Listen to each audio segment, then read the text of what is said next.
Hey guys. Hi. The K Gifford here. So, watching the social institutions that we all rely on to survive, to retire, for medical care, for infrastructure, for safe plane travel, for safe abortions, watching it all being dismantled, taken away, right by right, agency by agency. Do you know how many MAGA supporters regret their vote? This is shocking. 2%. Only 2% of Trump supporters are willing to say that they that they wish that they had voted for Harris. And there's a couple of things going on there. One is they really mean it. There's just that much ignorance in our country, so much division of education as we see in the college voters versus the non-college voters. And we know that the oligarchs and the kings need peasants to fill their coffers. So if you are happy to be a coffer-filling peasant and vote to have your daughter have to have her rapist child, or you or your daughter die of an ectopic pregnancy because you can't abort it, even though you know it's going to explode and be life-threatening. But the law actually says that you have to be in a life-threatening situation before a doctor can even do anything. This is insanity. This is barbaric anti-science. Anti-science. And as someone who has had a medically necessary abortion, which I did following, I don't know why my baby passed away. It just did. At 11 weeks, I started to spot. The ultrasound showed there was no life. So I had an immediately doctor's orders, DNC, to remove the fetus. And that is now illegal a lot of places, or else you would have to go get a court order. The judge would have to have proof that the baby was indeed deceased before. You'd have to wait. There'd be quite a delay before you could even have that fetus removed from your body. And if you don't believe it, you need to understand and look at all the media. Women are dying. They are dying because doctors are scared of getting arrested and going to prison.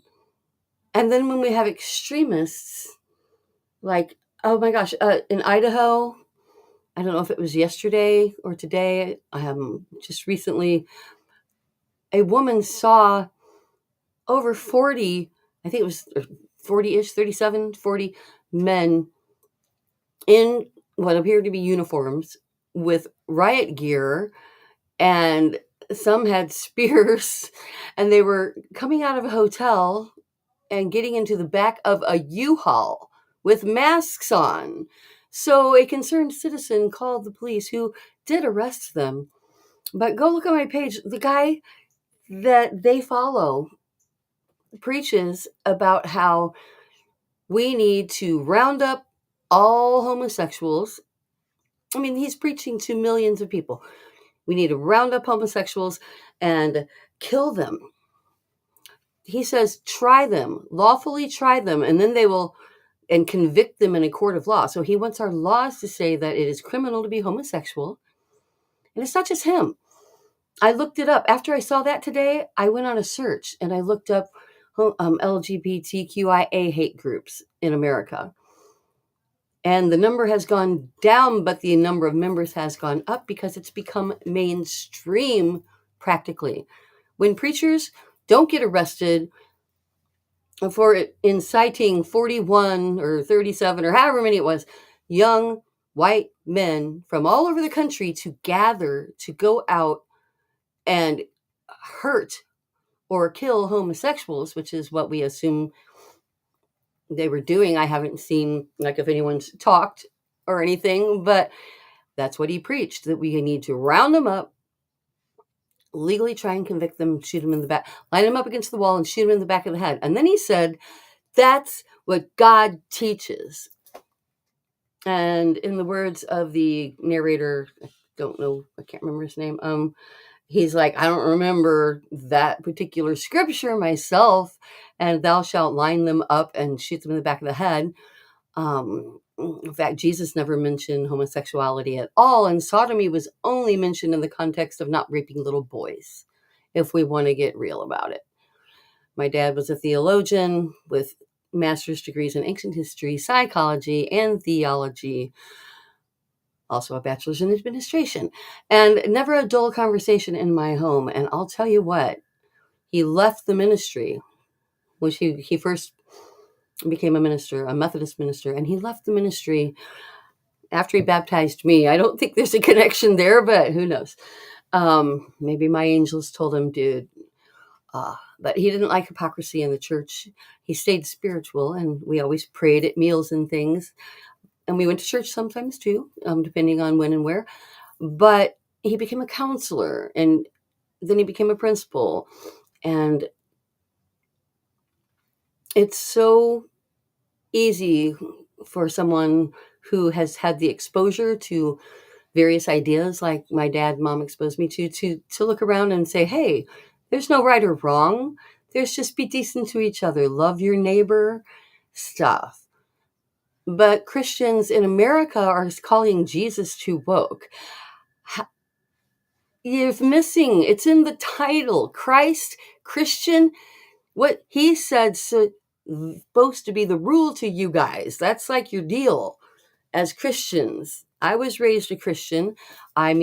Don't claim any religion, but I see the benefit of religion when it's to help, when it's to spread love and kindness, and when it's to band together to go out and do good works in the world to help people, regardless of who they are or where they came from or how much money they have or what it will do for you. Being a Christian is supposed to be about doing for others. It's supposed to be about looking at the suffering in the world, empathizing and saying, how can I mitigate that? How can I stop your suffering? What can I personally do? So I find it just shocking and alarming as the daughter of a Methodist minister that Christianity's message has been so skewed that I can't even call myself a Christian without bringing shame and embarrassment upon myself. I also have given my Shahada, La ilaha illallah, with Muhammad Rasulullah, because I'm like, fine, all you prophets got good things to say. Cool. There's only one God. That's all that means. What Muslims say to commit to their religion is there's only one prophet. There's only one God, and Muhammad is his prophet. They don't say Muhammad is his only prophet. They say there's only one God. That's what Christians say. That's what Judaism says. I mean, there's an argument that Jesus was actually the leader of the Jews, not the Christians.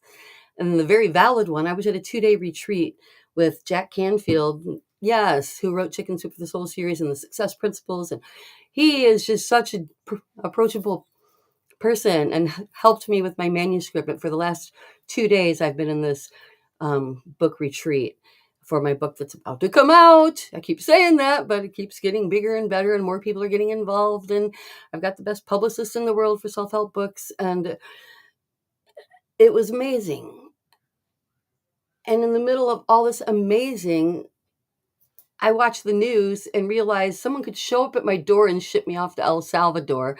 And there's not a damn thing my husband could do about it.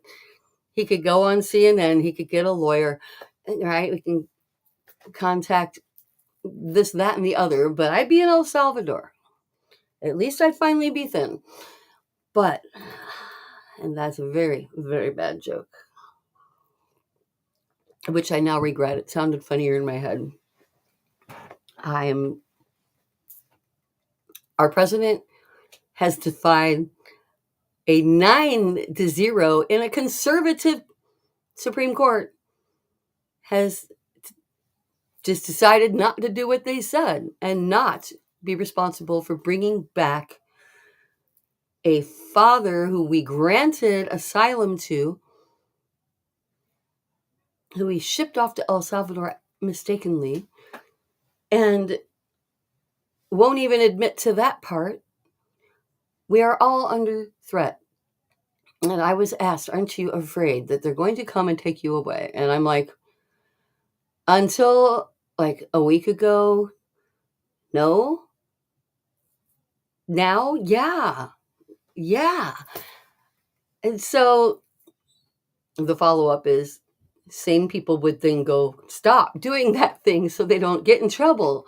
And I'm like, I don't know, maybe if I didn't have any children and I didn't love anybody else's children and I didn't care at all, and it couldn't even be me, but I can't imagine a world where I wouldn't care about the rights and the freedom of the people younger than me. I'm 60 years old. I'm not going to be having any babies or abortions anytime soon. But I had 2 in the past.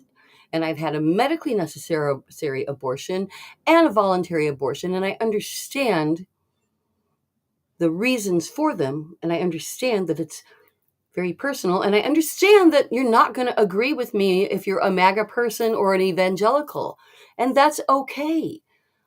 I am fine with you not agreeing with me. I'm not trying to convince you.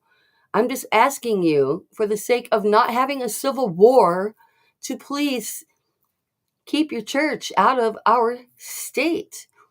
This, I mean, if you really are pushing for a Christian national nation, if you really think that we're going to flip into that, and that's a huge movement, I know, there will be a civil war. If you're going to line up our gay friends and shoot them in the back of the head, I will go down with them before I see it happen. And I hope you feel that way too. And for those who say, oh, he's just saying those things, it's just a smokescreen, he likes to say outlandish things. The people who said outlandish things ended up doing outlandish things. Look at history. I don't need to give you a lesson here for you to see that history is full of crazy, manipulative bastards who said crazy ass shit and then followed up and did horrible things to others and destroyed economies and nations and rights for decades to come.